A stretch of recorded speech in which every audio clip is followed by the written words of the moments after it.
Assalamualaikum warahmatullahi wabarakatuh. Bismillah, alhamdulillah, wassalatu wassalamu ala rasulillah. Para jamaah al-asran, kalian tahu kan bahwa salah satu yang membatalkan kepada wudhu kita bagi orang yang bermadzhab Imam Asy-Syafi'i, di dalam kitab Kasyufatus saja itu ada 4 hal yang dapat membatalkan wudhu kita. Nah, yang keempatnya waradi'u, yang keempatnya itu adalah wa masu qubulil adami, memegang kubul anak Adam. Ya. Jadi di dalam kitab Safinah dikatakan bahwa salah satu yang membatalkan kepada wudhu kita itu kalau kita itu memegang kubul. Tahu nggak kubul? Kubul itu area bagian depan, area sensitif, bagian laki-laki ataupun perempuan bagian depannya. Kalau dubur itu adalah area bagian belakangnya. Nah, kalau kita memegang kubul dan juga dubur anak Adam itu maka membatalkan wudhu kita. Kalian tahu apa yang dimaksud dengan anak Adam? Nah, yang dimaksud dengan anak Adam itu adalah ya kita manusia. Jadi kalau misalkan kita maaf memegang kubul hewan, misalkan memegang kubul sapi, itu kan sama besar ya. Batal gak sih wudhu kita?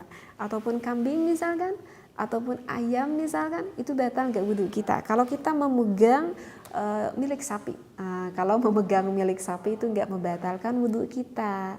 Ya, karena kan sapi itu bukan anak Adam, cuman kita lah manusia ya yang keturunan dari Nabi Adam. Nah, jadi itu maksudnya yang membatalkan wudhu kalau kita memegang area kubul dan juga dubur manusia. Memegangnya itu yang milik siapa? Ya pokoknya yang manusia aja. Mau milik orang lain ya jelas batal. Milik sendiri pun tetap sama batal. Tetapi batalnya itu bibatnil kafi ya. Au butunil asabi'i, tetapi batal itu kalau misalkan memegangnya itu dengan area ini. Nah, ini ya saya tunjukkan biar paham. Dengan area ini. Dalamnya, perutnya, perut tangan ini ataupun perut jarinya ini batal. Tetapi kalau misalkan memakai punggungnya, kalau punggungnya ini tuh enggak membatalkan wudhu. Mana batasannya? Ini kalau yang sampingnya ini batal enggak? Kalau ini aku udah paham nih. Tapi kalau sampingnya ini batal enggak? Nah, misalkan karena sama samping ini batal enggak?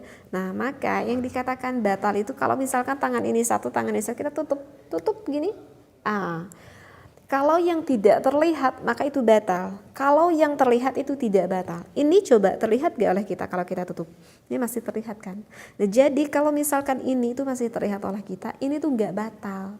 Kalau kita antel kemaluan kita sama anggota ini gak batal. Jadi batal tuh dari sini. Ya, bisa dipahami ya. Baik. Kemudian yang terkadang menjadi timbul pertanyaan itu batasan kubul itu mana sih? Gitu ya.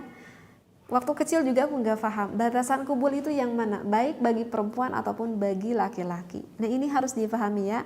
Apalagi untuk seorang ibu yang mempunyai anak kan suka ngemandiin anaknya kan, anaknya laki-laki misalkan, anak harus tahu yang mana nih yang membatalkan. Nah, wahuwa fir rajuli, ini untuk batasan laki-laki dulu ya. Jami'u nafsil qadibi, yang membatalkan itu adalah seluruh batang zakarnya. Kalau yang mendengar ibu-ibu ini kan sudah paham. Tahu ya mana batasan batang zakarnya? Di sini dikatakan batangnya. Au mahalli qat'ihi, ataupun tempat terpotongnya zakar. Kalau tempat terpotongnya dzakar apa? Berarti itu batasan kulufnya ya. Jadi kalau misalkan laki-laki yang disunat itu kan kulufnya, depannya. Nah, itu juga sama, bagian yang dipotong. Nah, maka itu juga sama ya. Itu membatalkan kalau memegang ke area itu. La ma tambutu alaihi al'anatu wal baydatani. Nah, tetapi bukan tempat yang ditumbuhi rambut.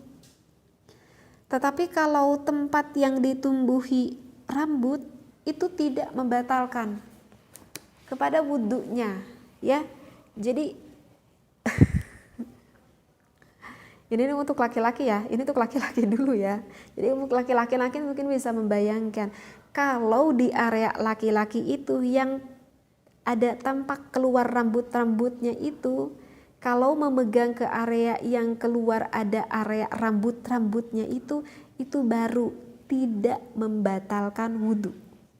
Ya, sekali lagi, kalau di bagian laki-laki ada area-area rambut yang keluar di sana, maka itu tidak membatalkan wudhunya kalau kita memegang ke area sana. Wama bainal qubuli waduburi, dan juga tempat yang berada antara kubul dan juga dubur, seperti itu ya. Itu untuk laki-laki ya, bisa difahami ya. Jadi sekali lagi nih, yang membatalkan wudhu itu batang zakarnya ataupun bagian kulufnya itu membatalkan wudhu.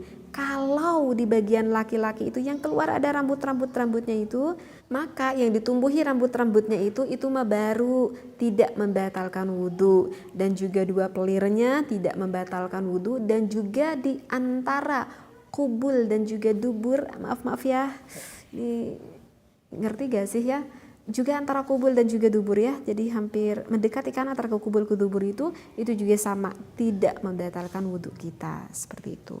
Nah sekarang untuk wanita nih, kalau untuk perempuan wafil mar'ati, nah kalau untuk perempuan syafrohal multaqiyani wahuma harfal farjil muhitani bihi. Kalau untuk perempuan mah tempat bertemu kedua bibir farjinya, yaitu kedua tepi ataupun pinggir yang mengelilingi farji wanita.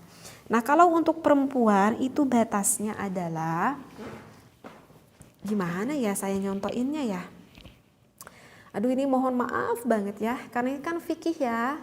Bagi para pendengar ini namanya fikih. Kalau fikih itu harus jelas gitu ya, karena kalau gak jelas nanti takutnya gak paham. Jadi kalau untuk wanita, mohon maaf banget ya, mohon maaf banget, ini misalkan adalah yang dimiliki oleh wanita, mohon maaf banget sekali lagi, yang membatalkan itu mana? Yang membatalkan itu adalah area ini ya, dan area pinggirnya aja doang, pinggir aja area ini, yang masih area ini hanya segini aja yang membatalkan, area ininya aja doang. Baik itu lubang atas lubang pipisnya ataupun lubang belakangnya, area tengah dan juga area pinggir-pinggir yang mengelilingnya itu yang baru membatalkan kepada wudhunya. Adapun dari area pinggir ini kemudian ada pinggir yang satunya lagi, itu yang dinamakan dengan apa ya, selangkangan kali ya. Nah kalau misalkan kita memegang ke selangkangannya itu, maka itu tidak membatalkan kepada wudhu kita. Ya, jadi misalkan kita ketika mau sholat nih, gitu ya, ketika kita mau sholat, aduh kok agak gatal gitu ya, terus kemudian kita garuk-garuk, nah kita yakinkan itu garuk-garuk itu sebelah mana, oh aku mah garuk-garuknya selangkangan, jadi selangkangan batasan ke paha gitu ya. Nah kalau selangkangan itu nggak membatalkan wudhu, tetapi kalau area itunya dan pinggir-pinggirnya itu baru itu membatalkan kepada wudhunya seorang perempuan tersebut. Nah ini sebetulnya memang yang harus difahami ya, karena terkadang mungkin aja kalau yang belum pernah ngaji itu kadang bingung, ini sebetulnya kalau aku memegang ini batal gak sih? Terus batasannya itu sampai mana? Kan mungkin aja ya ada pertanyaan seperti itu karena belum paham. Jadi mudah-mudahan apa yang saya sampaikan ini bisa membantu ya bagi para jamaah al-asran semuanya, yang mana hukum ini sebelumnya belum pernah diketahui, seperti itu. Wallahu a'lam, wabillahi taufiq wal hidayah. Wassalamualaikum warahmatullahi wabarakatuh.